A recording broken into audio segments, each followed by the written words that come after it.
It was a Saturday morning. Pete was cheerfully telling his parents about a new game in Roblox. He got an email earlier this day which said that he could earn some Robux in that game. The only free cheese isn't the mouse trap. Right after having breakfast, Pete asked his parents if he could play on the computer just for a little. He tapped on the link and started collecting the coins. His mom and dad sat down to watch the TV, and it was only a couple of hours later that they noticed that their son was still playing. His mom decided to check on him. "Beef, it's time to go to your training." But the boy just sat in front of the screen as if under a spell. His mother came even closer, but still he didn't pay any attention to her. Then she grabbed the cable, unplugged the PC and started shaking her son. "Would you stop playing? You're acting like a zombie." Pete snapped out of it, grabbed his bag, and ran away. He had the greatest mood today. He was planning and imagining what he would buy with his very first earned Robux in the game. His mom didn't even notice how the PC turned on again, and it somehow affected the boy because he swiftly changed his route. Gogi was spending day after day skateboarding and learning new complex tricks. Sport occupied a remarkable place in his life. His friend Bora told him that yesterday he played a cool game and even received some Robux for completing it. "Do you want to play together?" But Gogi simply couldn't believe his friend because he knew that money don't appear on the table just like that. Bora felt offended and left, while Gogi went on skating. "Stop the thief!" Gogi saw a man running with someone's purse in his hands, and he rushed to help. He chased after the villain, returned the bag back to the poor granny, but the offender managed to escape. An old lady thanked the brave boy and asked to accompany her home in case this thief would decide to return. Gogi agreed. During their walk, this nice granny told him how hard it was for her to live alone after her husband passed away, and she invited him to have a cup of tea. Gogi could not refuse. She was showing him the photographs when a huge man appeared in the kitchen. She told this guy how heroic it was of Gogi to get her purse back. "We need people like you." Gogi was left speechless when he learned that her apartment served as a confidential house for special agents, and this grandma was a young girl. Moses offered the guy to become a contract worker and help the FBI. Boozy said that they were looking for the cause of the increase of crime activity in the city. Every second teenager was becoming either a thief or a hooligan, an extortionist, or a murderer. The FBI needed its own people among the youth.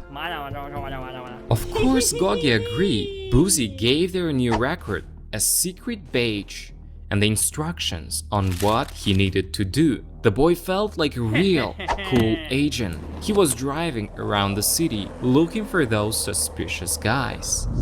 He went to the most dangerous criminal areas and tried to make friends with the local hooligans to find out what they were planning to do. "Get out of here, rich boy!" Gogi realized that it wouldn't be so easy to blend in the criminal world. He stopped by his friend, Aska. She was incredibly smart and could always suggest some great ideas. "What do you want?"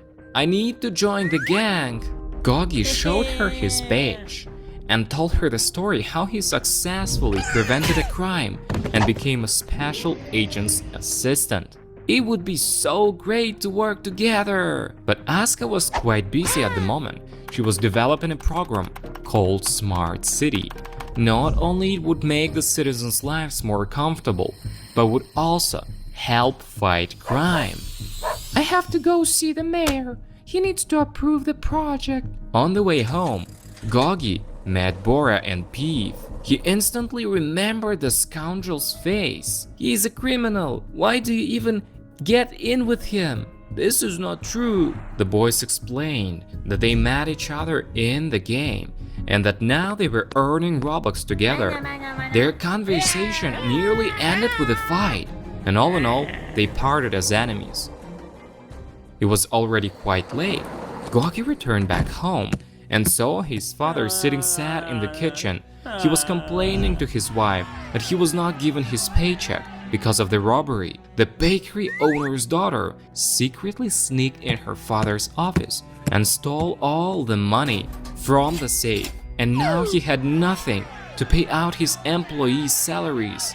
The girl was caught, but she claimed that she didn't take anything and that she didn't know where that money went, although the video recording proved that it was her who did it. The news started on TV. The police caught a thief who stole a bicycle and tried to escape from the chase. He got into an accident during detention and was captured. However, his accomplice managed to escape. Gogi was worried. Could it be that his friend also became a thief? When his parents went to bed, the boy went to Moses. He told him everything about his friend and blamed it all on Piff. "I'll take personal charge of this case starting from tomorrow." Gogi came back home and went straight to bed. In his dream, he saw an abandoned city. He felt spooky, hearing the howling of the wind on the empty streets. Screams resounded. It was Boria. He was yelling and asking for help. The rope broke and his friend disappeared in the depth of the hole. Gogi ran closer, but Boria wasn't there anymore, and only the strange numbers were flashing at the bottom of the pit. He woke up from this nightmare in a terrible mood. Shouting was heard at the police station from the very morning. Rupert was interrogating Boria. "I did nothing wrong. I was just playing this game, making Robux, and then all of a sudden I got arrested." Rupert showed him the video where he was escaping from the police riding someone's bike. But Boria just kept crying. "I don't need to steal anything. I make enough money in the game." Rupert decided to check what kind of game it was. He sat down in front of his work PC and began collecting the coins. A code appeared on the screen. The policeman was caught. He immediately destroyed all the evidence against Boria and set the guy free. Bora's cellmates also wanted to escape, but the policeman said that they were not on the special list of favorites. Moses came to the police station. Rupert reported that there's been a mistake and they caught a wrong guy. Moses was quite surprised, but he didn't have enough time to discuss the details as he was urgently summoned to his department. Gogi was chilling at home when a new video of his favorite karate blogger came out. The guy was showing various fatal blows, and Gogi tried to repeat after him. But then, this blogger began to advertise a new game where people could earn Robux. Gogi remembered how Boria and Pete told him about that same game. He clicked on the link and started collecting the coins. The guys were already waiting for Gogi in the alley. Piff smashed the window of a jewelry store. They all climbed inside and began collecting jewelry, completely ignoring the alarm. As they were finished, they went straight to the black market, sold the loot, threw most of the Robux at an ATM, and transferred them to an anonymous account. Gogi woke up at home. A message saying "Task completed" flashed on the screen. A pack of Robux rested on the table, and some strange man was watching all this in front of his powerful PC. Gogi couldn't understand how this money ended up laying on his desk. The first thing he did was calling Asuka and telling her everything, but the girl simply didn't believe him. To prove this all was real, Gogi sent her a link to the game. Asuka analyzed the file with an antivirus program, and a danger warning appeared on the screen. She then tried to enter the source code, but the file's protection was extremely difficult to hack. Suddenly, someone rang on the doorbell. the postman brought an answer from the city mayor. The letter said that her smart city project was approved.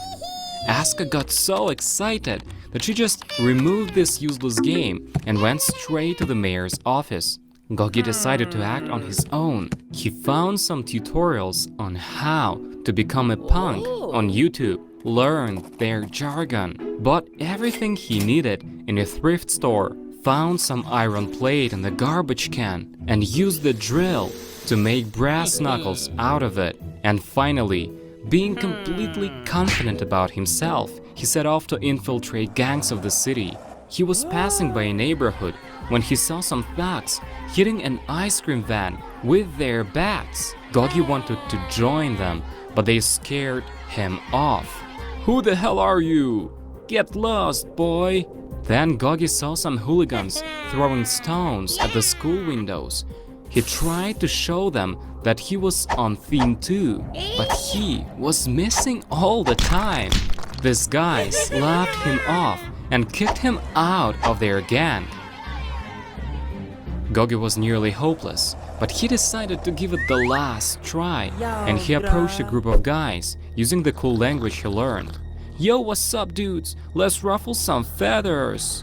But these hooligans chased him away too.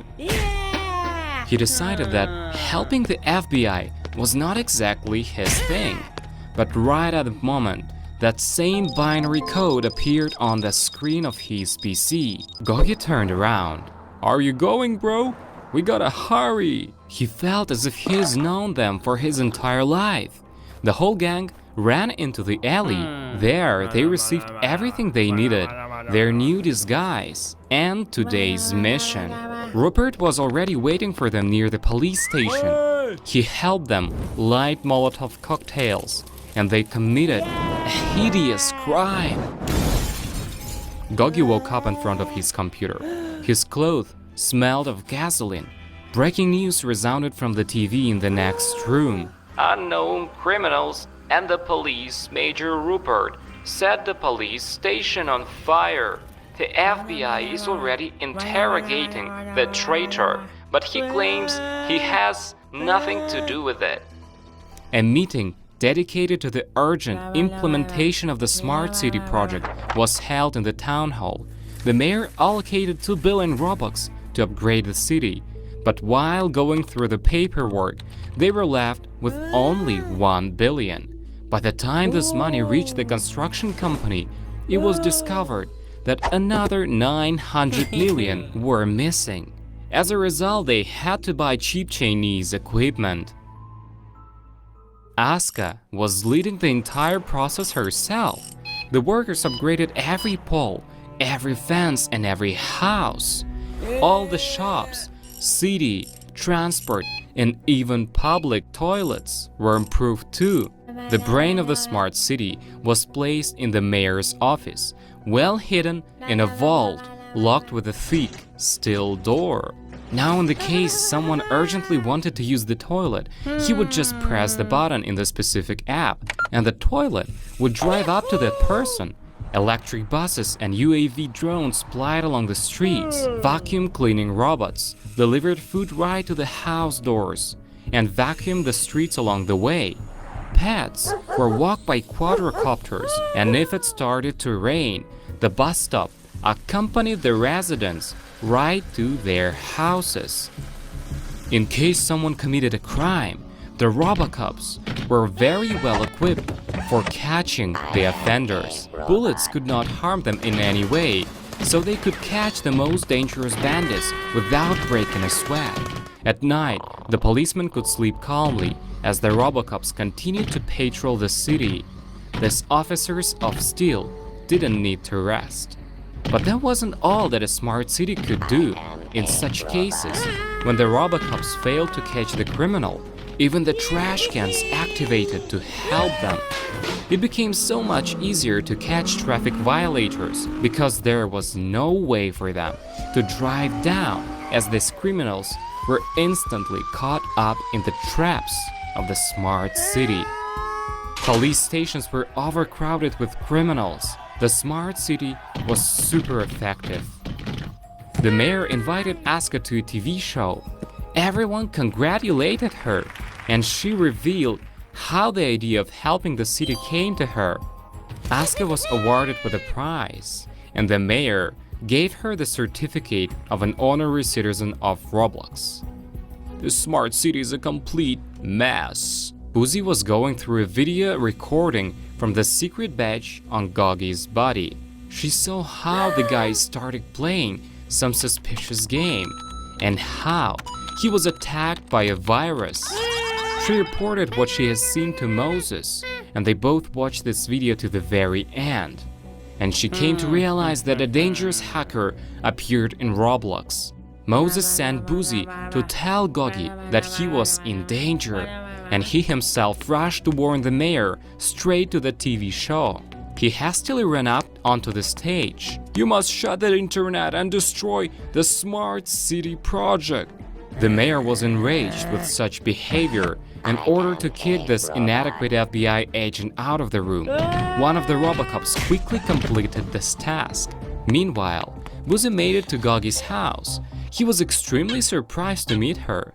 "Unplug your computer right now!" Gogi was about to carry out Boozy's order, but the binary code appeared on the screen again, and the guy grabbed the chair and knocked the poor girl out. A Robocop reloaded its gun and finished the regular cops up. All the people were handcuffed to their chairs, and no one could get out. This hacker, John Doe, appeared on that huge screen.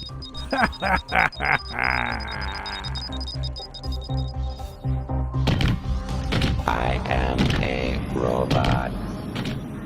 Gogi could barely open his eyes. The doctor was driving him on a car through some catacombs. Asuka ran behind. She was yelling and asking for forgiveness. No one paid any attention to the boy, even though he was wounded in the stomach. They put him in the operating room and asked Asuka to wait outside. Unfortunately, they were out of pain relievers and antiseptics, so the operation had to be done with dirtied instruments. Gogi was in excruciating pain, but he bravely went through it. The operation was successful. His wound was stitched up.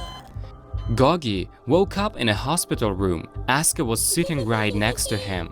"What's going on here? You should be staying in bed. You are still weak." Asuka tried to comfort her friend and then told him the truth that 10 years had passed since the last met. On that exact day, when she completed her Smart City project, Gogi sent her a link to the game. Asuka didn't notice that the virus that was in that game infected all of her files, so she brought an already infected project to the mayor's office. The mayor approved it without any doubts, and the Smart City was launched. Indeed, Roblox citizens had great use of it, but then during the TV show, the virus got activated. Robocops infected residents, as well as the Smart City itself, began to seize control of Overlook. Asuka and the mayor were taken prisoners and escorted somewhere along the corridor, but Moses set up an ambush behind the stacks, and the prisoners managed to escape. They stormed out into the street and just couldn't recognize the city. It was in a state of utter chaos. The Smart City program was helping Robocops capture civilians. It blocked the vehicles, as well as anything connected to the network altogether. John Doe's face appeared on each screen of the city. "People of Overlook, surrender! Your city is conquered. Resistance is futile. I am giving you a chance to play my game voluntarily. Free slot machines will be installed by every metro station." Some people obeyed and went to play the game. Huge lines of people formed near the machines. However, not every other person wanted to be a vegetable. Many attempted to destroy the slot machines, but these attempts were promptly eliminated by Robocops and the Smart City. Moses managed to get to his secret headquarters and inform Roblox president that Overlook was in the state of emergency. The country's leader got nervous and immediately commanded Overlook to be disconnected from the common internet.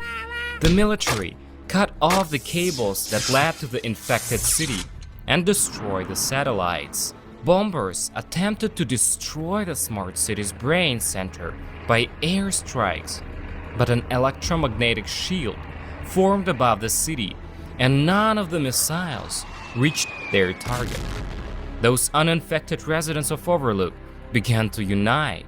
They started gathering in small groups in such places where the police would not find them and the video cameras would not detect them. Moses, Aska, the city mayor, and the big man Hans were among the most active members. The mayor suggested creating a partisan resistance. It happened that Hans knew a perfectly suitable place, the abandoned catacombs on the outskirts of the city. They equipped the place with sleeping places, made a dining room, and built a small hospital. Of course, there was not enough food, so they had to grow some plants and keep livestock. Someone even brought a cow, and starting from then, Aska drank milk every morning before delving into Robocop blocking equipment development in her small closet. All insurgents had a red bandage on their arms to be able to distinguish their people from the infected ones in case of the clash. John Doe forbade celebrating birthdays or having fun. Robocops destroyed every playground and all the amusement parks. Infected ones only played their stupid game and occasionally went out to rob the city. They brought the loot to the specialized warehouses. Boozy was supervising the robot loaders. She had to deal with bookkeeping, write everything down in a journal, and command where to put the next load. Goggy and Rupert were responsible for keeping order.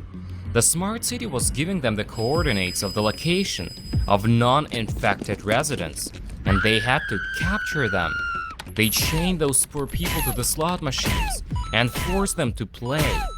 After being brainwashed with a binary code, the newly infected residents joined the existing gangs.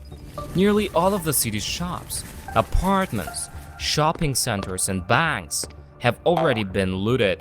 Boozy didn't have enough time to accept all the loot, but anyway, John Doe simply couldn't seize all the citizens. A lot of them were hiding in basements, in the attics of their houses, under bridges, and even in sewers. The rebel forces were looking for such people and bringing them to their hideout. There, the new recruits received military training and went to the front line to fight the smart city.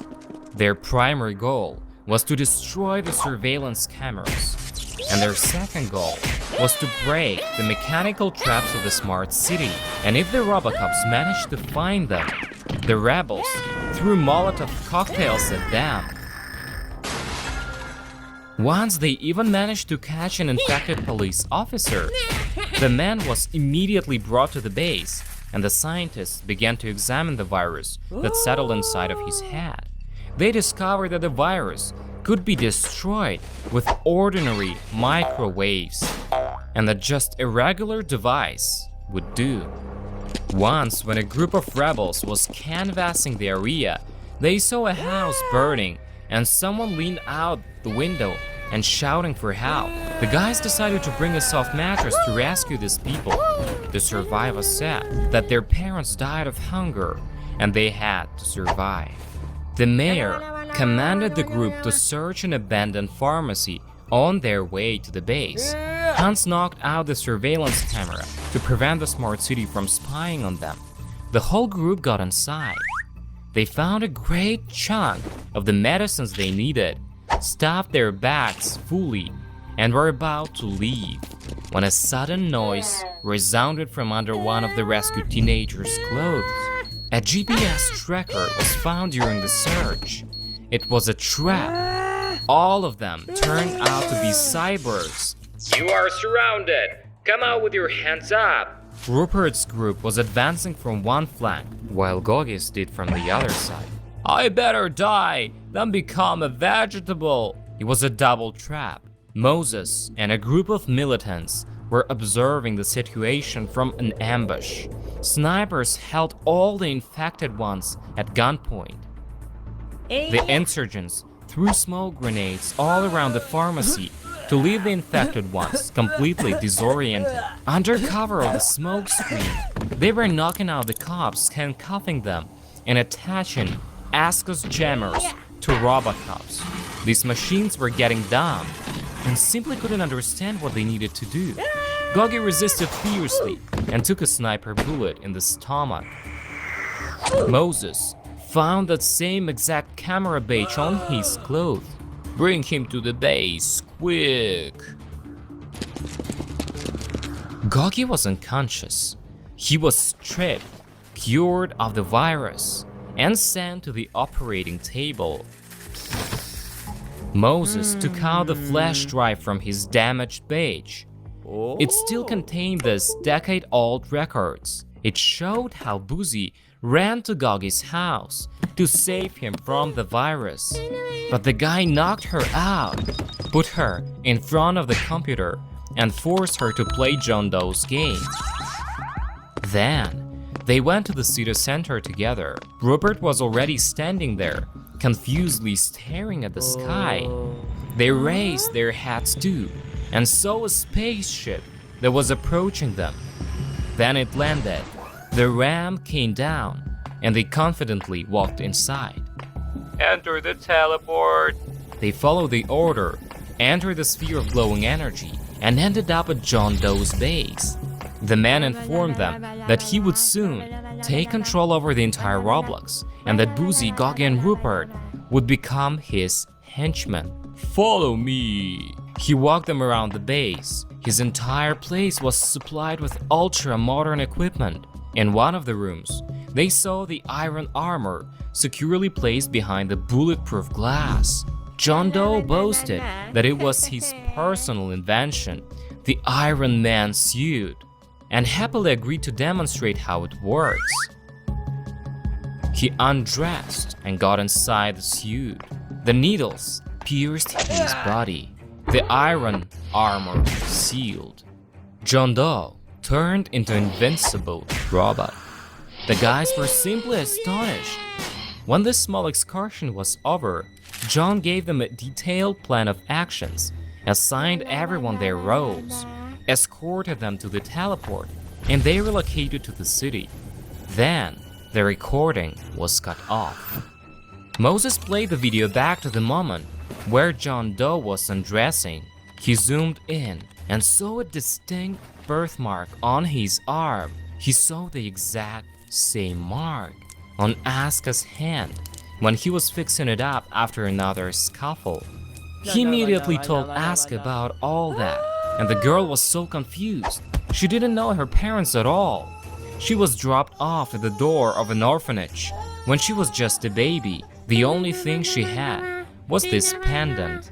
This whole story was just shocking for Gogi.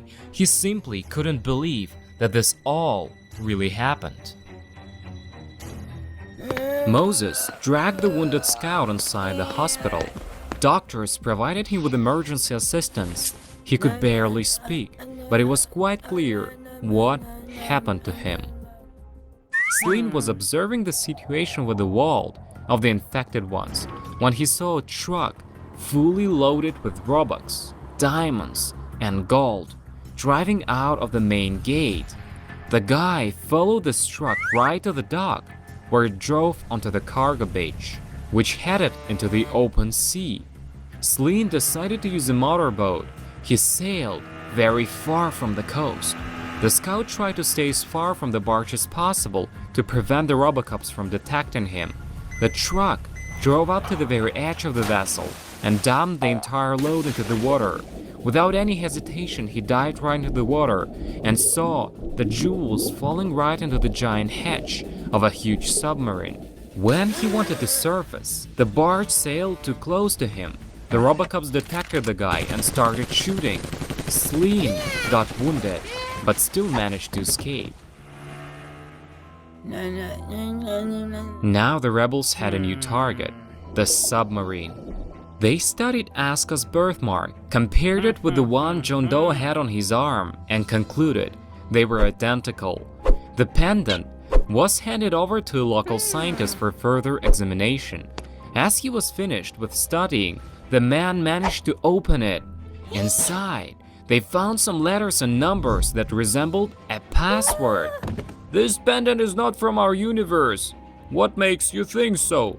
The atoms of metal are completely different." Everyone looked at Asuka with suspicion. It was obvious she wasn't as simple. A night-long meeting was held in Moses' office. The group tried to develop a plan of how to get into the submarine. It was closer to the morning that they gathered everything they needed and went on a mission. Everything was going with no incidents near the storage. The mayor was keeping an eye on the exit, and others were waiting in an ambush. As soon as the truck headed outside the gate, the mayor signaled. Asuka laid across the road, and the truck stopped. The guard left the vehicle to check what happened. Right at the moment, Hans struck him with a powerful blow, and Moses pulled the driver out of the car. They stole their uniforms and tied them up. The mayor and Hans disguised themselves as infected ones. Meanwhile, Moses and Asuka prepared themselves to dive into the water and hid in the back right under the load. They drove through the city right to the dock with no obstacles. Robocops have been waiting for them. The mayor demonstrated his pass, drove onto the barge, and the vessel set out to the sea. When they reached the appointed place, someone signaled to dump the cargo. The mayor backed up, activated the hose, and the load fell right into the sea, together with Moses and Asuka. They took hold of the gold, and these heavy bars held them to lower down. The submarine had already been waiting with an open hold. The hatch shut as soon as they entered, and the water was quickly pumped out. Some strange sound resounded. The main gate opened, and mini loaders drove into the hold to distribute the goods. Asuka attached her jammers to them. After that, they quickly took off their suits and went to look for the way out. A service elevator was located in the second compartment, right behind the containers. It had no buttons, but a scanner which appeared right from the wall. It scanned Asuka's birthmark, and the elevator started moving. They ended up in the main room. Moses saw this exact place when he watched the recordings from Gogi's camera.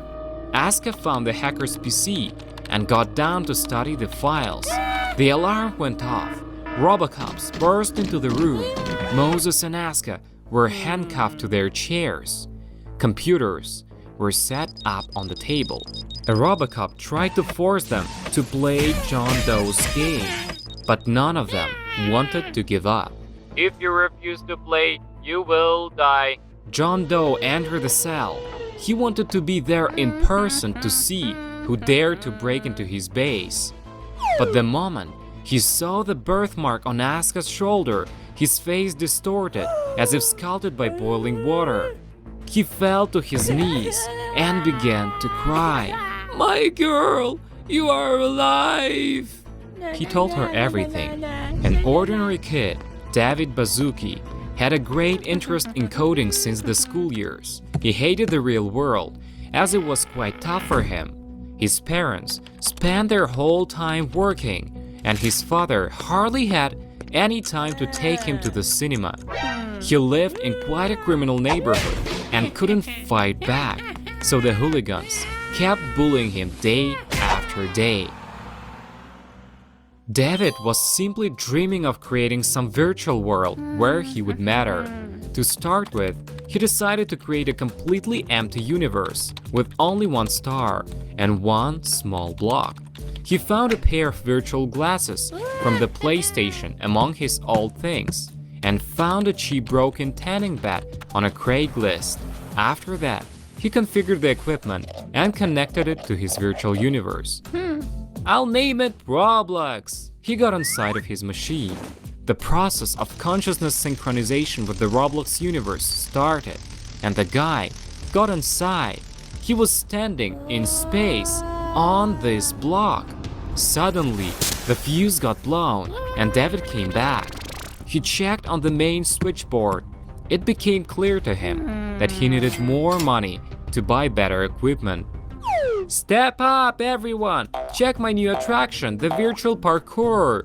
There was no end to the clients, as everyone wanted to experience the new sensations and jump on these blocks in open space.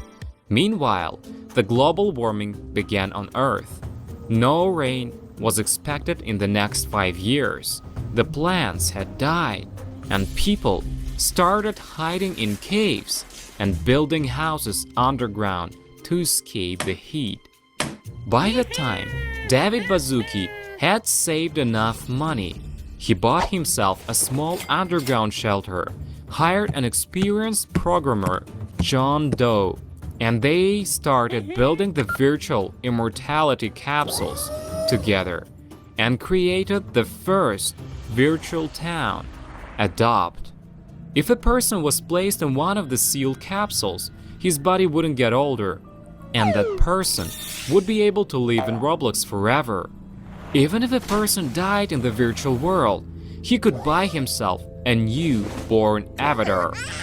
They always hid the key from Roblox in the safe so that competitors wouldn't have any chance to steal it. There wasn't quite enough money for further development, so they decided to sell the capsule places to the rich. As the heat progressed, the only landscape left on Earth was desert, and people felt really bored living underground.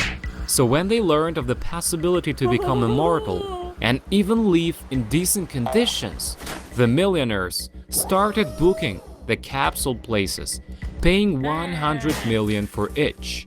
David Baszucki finally became a multi-billionaire and was able to build a giant underground capsule storage. Though all the rich moved to the VIP servers in Roblox, a lot of other people who couldn't raise such a large amount of money were left on Earth in the real life. They huddled together in small caves.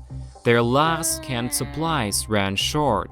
It was obvious that these people couldn't afford the VIP capsules. David Baszucki designed the inexpensive multi-seat capsules paired with special low-cost cities. Finally, the poor were able to get into Roblox, though their cities were devastatingly bad. Chinese plumbing was constantly leaking. The roads were terrible, and they were offered the dirtiest work.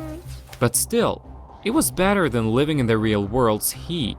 Suddenly, one of the low-cost cities starting to lag terribly. David sent John Doe's team to repair the lagging server on site. The team settled into their seats, and the capsules got activated. Bright light illuminated them, and in just a moment, everyone passed out, and their consciousness relocated to Roblox. John Doe was shocked by how the surroundings looked like. It was illustrated much better on the computer screen than in reality. They settled down on the outskirts of the city to avoid unnecessary attention and started fixing the server errors.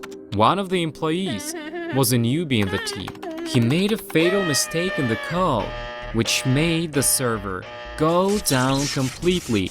All capsules linked to it began to smoke and interrupt the work of other servers. A breakdown occurred in the low-cost capsule storage. David Baszucki ordered to lock the poor's compartment and fill it with concrete to protect the capsules of the rich Earthlings. He contacted John Doe to say that they had no choice but to destroy that server together with their consciousness. The whole team was shocked. How could David Baszucki betray them for money? The programs became inoperative one after another. The poor employees tried their best to fix something, but the server continued collapsing and their bodies began to fade. It was David Baszucki's way of handling the unnecessary problems. John was in panic too. He had to save himself. He gave the command to gather all the equipment they had and started assembling a smart pixel converter. When the machine was ready, a new problem occurred. These smart pixels could only be extracted from a Roblox inhabitant's body. That new guy who made a mistake climbed into the divider. "I will sacrifice myself.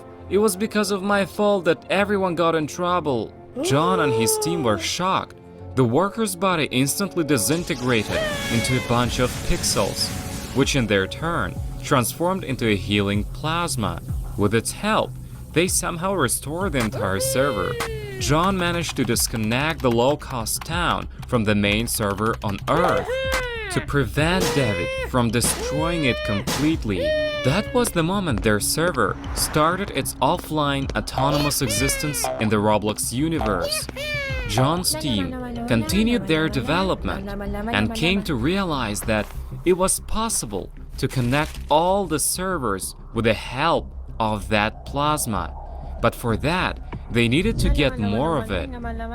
One of the workers said that he wished to voluntarily give his square body away in the name of science. The test was successful, and they managed to connect to another server. But they quickly ran out of plasma. Then another worker wished to sacrifice his body for the sake of the virtual life's expansion, and they managed to connect to even more servers. The whole team died eventually, but they used the servers to create a whole planet named Roblox. David Baszucki was freaking out. He could no longer control his own virtual world. He couldn't erase John Doe from Roblox either, as this smart man put a powerful firewall on his account. "This is my universe!" David was clearly going mad. He broke the people's consciousness distribution block. Consequently, Roblox inhabitants lost their memories of Earth, and no one remembered that he or she had once been a human and lived on Earth. Jane, John Doe's wife, grabbed up from behind and knocked the psycho out. She stole the key from Roblox from his safe. John was navigating her through the spatial communication, and she quickly reached the vault with rich Earthlings' bodies running through the long corridors. David came round, barely made it to the computer, and saw John Doe's wife slipping past his employees, entering the office and hitting him on the head on the video surveillance camera. He saw her stealing the key from Roblox from the safe and running towards the vault. "Come to me urgently!" Several sturdy men ran into the office. David Baszucki told them he would give all his billions to whoever caught this woman, and the chase began. "Search for a free capsule!" "I will, honey!" Jane opened the cells one after another, but all the places were occupied. Finally, she found one free capsule in the very corner of the room. She hid the key from Roblox in her pendant, put it in her daughter's cradle, and sent her to Roblox alone. A bunch of angry men burst into the vault. They grabbed the woman and dragged her to David. "John!" "Jane, what's going on there?" The line went dead. John realized something terrible had just happened. Aska hugged her father. Even Moses had tears in his eyes. Was he really a man before all of this happened? Aska told her father that he should stop the war with David and abandon the idea of capturing the whole Roblox. John followed his daughter's advice and entered the code needed to liberate the city. The electromagnetic shield that hovered over the overlook disappeared, and the smart city was freed from virus. Robocop started restoring the infrastructure together with the residents. "We must go back to Earth and save Jane!" Aska handed the pendant over to her father. The man took out the key, entered the main Roblox code, and linked the teleport with the planet Earth. Flames burst out from the teleport. They saw a blazing planet on their screen. The Earth was burning. A fire started in the cabin. "Everyone follow me!" They all rushed to the emergency exit. The escape compartment's door started getting down. Moses quickly reacted. John and Asuka crawled under it, but they didn't want to abandon their friend.